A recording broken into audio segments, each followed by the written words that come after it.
मेरे पास mail ID होता ना तो आज मैं किसी बड़ी सी कंपनी में ऑफिस बॉय की नौकरी कर रहा होता। आज की कहानी उन लोगों को जरूर सुननी चाहिए जो कि रिसोर्सेज की कमी की वजह से अपनी किस्मत को कोसते रहते हैं और अपनी जिंदगी में कुछ नया करने की ट्राई तक नहीं करते। ध्यान से सुनिएगा। तो हुआ कुछ यूं कि एक लड़का काम की तलाश में गांव से बड़े से शहर में पहुंच जाता है। अब उसके पास पैसों की कमी होती है, इसके लिए उसे जल्द से जल्द नौकरी ढूंढनी थी। अब वो आसपास पता करता है तो उसे मालूम पड़ता है कि एक बड़ी सी कंपनी है, वहां पे ऑफिस बॉय की जरूरत है। अब जैसे ही वो वहां पर पहुंचता है, वहां का एचआर उसका टेस्ट लेने के लिए थोड़ी बहुत ऑफिस की क्लीनिंग करवा के देखता है। अब उसमें वो परफेक्ट होता है तो वो एचआर उसे कहता है कि नौकरी तो तुम्हें मिल जाएगी, तुम एक काम करो, तुम अपना मेल आईडी दो, मैं तुम्हें जॉब लेटर भेजता हूं मेल पे। तो वो लड़का प्यार से बोलता है कि सर मेरे पास मेल आईडी नहीं है।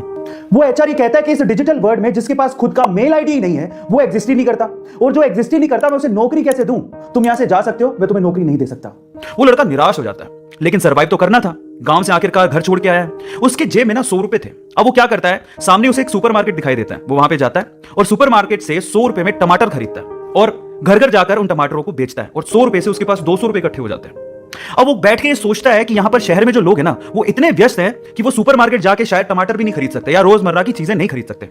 अब उसने ये सोच लिया और ये समझ लिया कि यहां पर पैसा कमाना आसान है, तो वो डेली ये काम करता, जाता सुपरमार्केट, सामान खरीदता, घर घर जाके बेचता। धीरे धीरे करके उसने 1-2 लड़के भी रख लिए। ऐसे करके बिजनेस बढ़ते चले गया और फिर उसने अपना एक ट्रक भी खरीद लिया। फिर वो आसपास के गांव से सब्जियां लेके आता और वहां पर बेचता।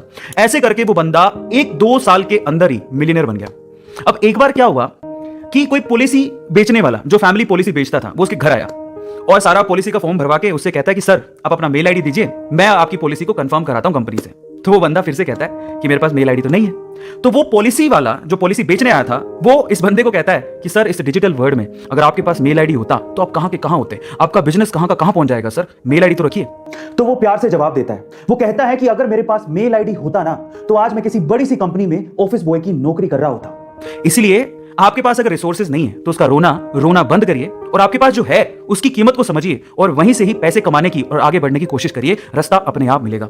वो कहते हैं ना कि रखो भरोसा अपनी मेहनत पर, ना कि अपनी किस्मत पर। सपनों की तैयारी पूरी रखो और सफलता का स्वाद चखो।